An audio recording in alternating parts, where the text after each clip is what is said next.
What is up, everyone, and welcome to episode 1, season 2 of Bench Mob. I am your host, Ian Lynch. I'm Carson Zorn. And I'm Nick Asselin. For those of you who are new to this segment, we are breaking down all things NBA, and right now it is the playoffs. We've had a few days that have gone by. We've gotten to get a feel for these series. So which ones have been sticking out to you guys so far? So far, my favorite has got to be the Bucks versus the Bulls.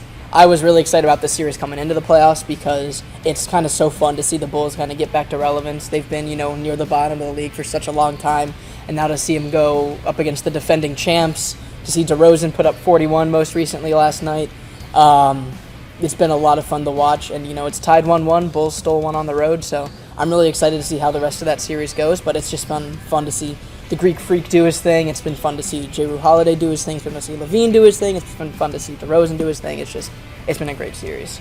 Yeah, as a Bucks fan, that one's definitely been on my radar too. Yeah. But one that I've really been enjoying is the Celtics versus Nets series. Yes. The deep rivalry with KD too, but Yeah. more so Kyrie Irving and the Boston Celtics fans, who was fined for some inappropriate gestures he made.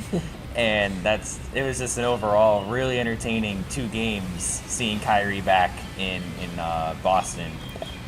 But KD has not been showing up so far in the playoffs, and I guess neither did Kyrie in Game 2. And in Game 2, they shot 1 of 17, KD and Kyrie, 1 of 17 in the second half, and they were 8 of 30 for the entire game.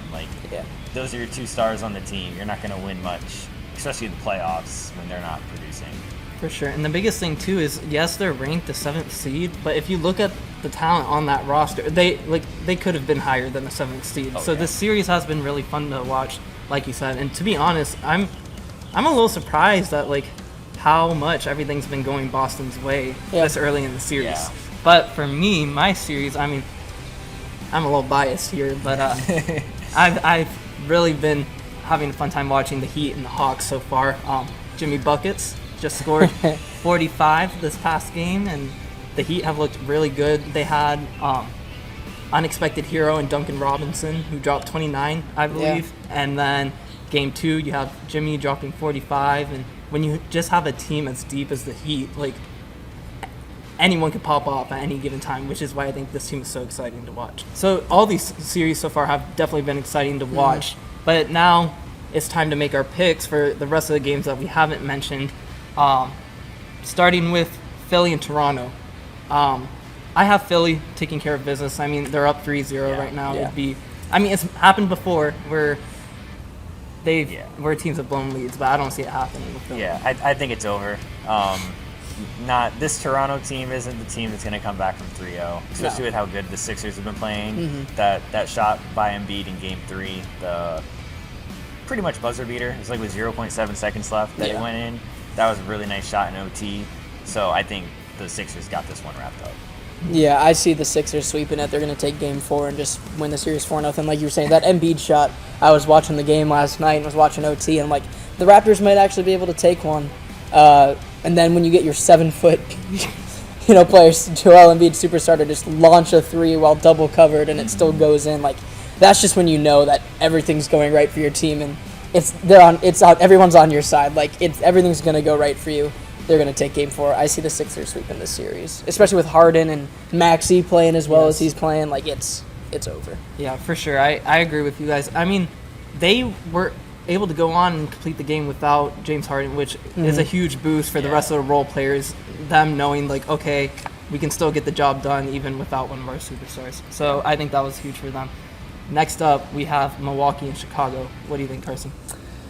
This is a tough one because this is maybe the most toss-up series in the whole Eastern Conference, in my opinion. It is the only one that's tied 1-1 right now. All the other series, each team either has a 2-0 or 3-0 lead. I've always said that in order for me to think a team has, especially the lower seed team, has a chance to win the series, they got to steal one on the road. Mm-hmm. The Bulls just did that. It is hard to bet against the reigning champions, the Bucks. You got Giannis, you got all the role players. Everyone's really good on that team. And the Bulls are somewhat of an inexperienced playoff team, especially their young stars. But given how every other series in the Eastern Conference is going right now, where the higher seed's just absolutely destroying the lower seed, I think it'd be kind of fun to see at least one lower seed take it. So even though my brain is telling me like the Bucks are probably going to win this series, maybe in like a game 7, like I don't think this series is just going to be the next 3 games are won by the Bucks. I'm just going to pick the Bulls just to be a little different. Do I think the Bucks will win? Probably, but like I just think it'd be fun to see the Bulls win. So I say Bulls take it in 7. Yeah, I can't go against my Bucks here. Yeah. I'm taking the Bucks to win the series. Obviously, I do agree with you, though, that this is probably one of the toughest matchups or whatever so far in the first round. But no way can I say that my Bucks are going to be knocked out first round. Yeah. Next up, we got Boston and Brooklyn. What do you think, Nick? I think it's over for Brooklyn. You know, they lost those first 2 games in Boston. They're going back to Brooklyn now. I think even if they win these next 2, that's still over for them. You know, you had to steal one of them, like Carson was saying. If you're going to be a lower seed and you want to win, you're going to have to win one on the road. They lost them both. Yeah. I don't see any momentum right now out of KD and Kyrie, and the way that they've been playing, I just don't know if they turn it around that fast and then get the wins that they need on the road when they come back to Boston. That's what momentum is the biggest thing I was going to mention for this series. Is I think both these teams are full of extremely talented players, and even though they're not playing the best, it's still KD and Kyrie. Like, you can't ignore the fact that it's KD and Kyrie. But Boston has all the momentum in the world right now. Heck, they might even win. They might even win these 2 games in Brooklyn. But I think that the Celtics have too much momentum right now. Jason Tatum's playing out of his mind. I see the Celtics taking this series. Yeah, I have the Celtics as well. You mentioned momentum, especially coming into like the second half of the season. The Celtics began to peak at the right time, which was right before the playoffs. For sure. Yeah. Which that was an area where people were like, okay, they struggled a bit throughout the season, but like, are they going to be able to peak at the right time? And they were able to peak at the right time. Moving on, we got the Heat and the Hawks. Like I mentioned earlier, I have the Heat. Yeah. I mean, personally, I would like to see Atlanta get at least 1 or 2 just to make it a little more interesting. But I do have the Heat winning this series. Like I mentioned, the way the roster is built, the Heat's done a great job of getting in role players who can contribute and contribute well and who know their role. Yeah. And when you have Jimmy Butler dropping 45 casually, then things are going to go in your favor. Yeah. Yeah, I got the Heat sweeping. You know, you said you want the Hawks to win 1 or 2 to make it interesting, but this Heat team is so deep. And even though it's fun to watch Trae Young be the villain of the whole NBA, every playoff series, the Heat are sweeping. Like, the Hawks just don't have the roster built to beat this Heat team. You know, when you got Tyler Hero, who would be a starter on most NBA teams coming off the bench on this Heat team, that's when you know you're set. All right, up next, we're moving over to the West Coast. We have the Phoenix Suns versus New Orleans Pelicans. Now, for me, I didn't think, to be honest, the Pelicans were going to make it into the playoffs. Like, they had to win the 2 games for the play-in, and things were stacked against them. But here they are. They're making their presence known. The series is tied 1-1. If you had asked me a couple days ago, before finding out Devin Booker was going to be out 2 to 3 weeks with a hamstring injury, I would have been like, there's no way Phoenix loses. There's a shot now for New Orleans. What do you guys think? Yeah, this series is not over. I think the Suns should be in panic mode because we were saying before this, like, the Suns are the clear favorites or probably the team to beat in the West.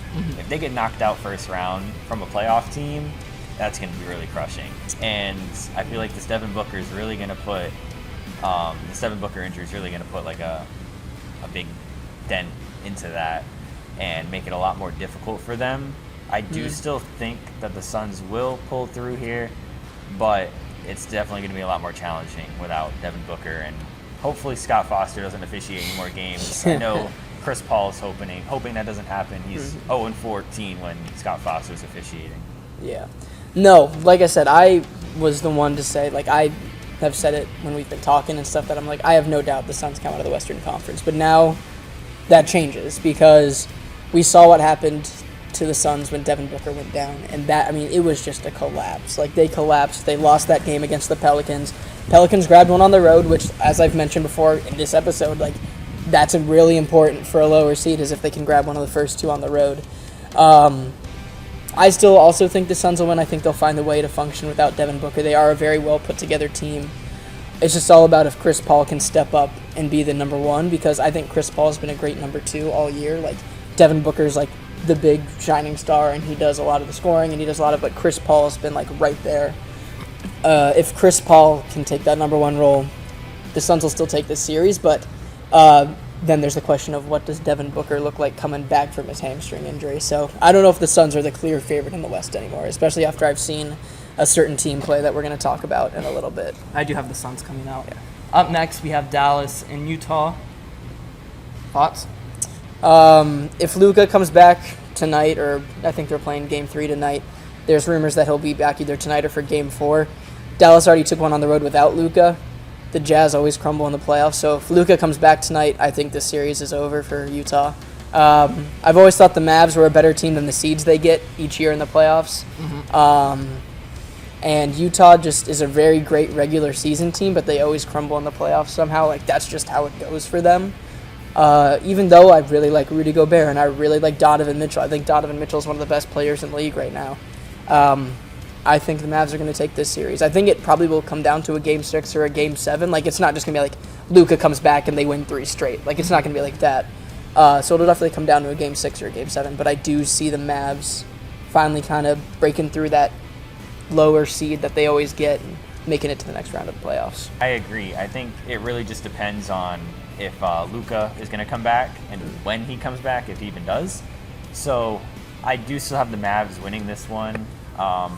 I think it'll be tough for the Jazz either way, with or without Luka on the court. Moving on, this series has been very exciting to watch, in my opinion. The Golden State Warriors versus the Denver Nuggets.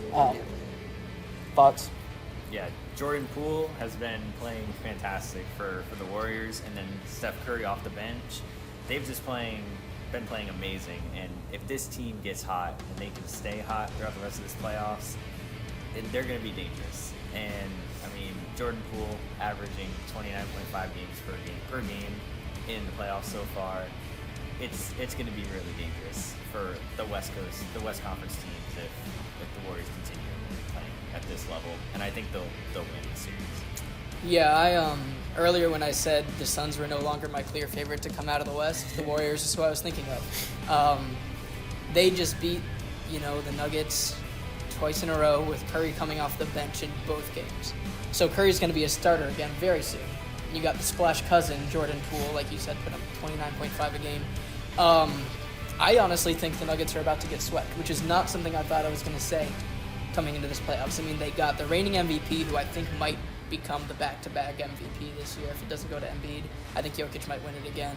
And while Jokic is so good, without Jamal Murray, without Michael Porter Jr., the Nuggets can only go so far on his back. He can't do everything for that team. And while they do have some role players, they do have Rivers, but it's just not looking so good for the Nuggets. Yeah, I have the Warriors as well. I mean, I would hate to be Steve Kerr right now with having to figure out how to do this lineup. I mean, it's a great problem to have where, like, your star player, your franchise player is coming off the bench and still scoring the way he is, and then having someone who's typically more of a role player averaging 29 points a game.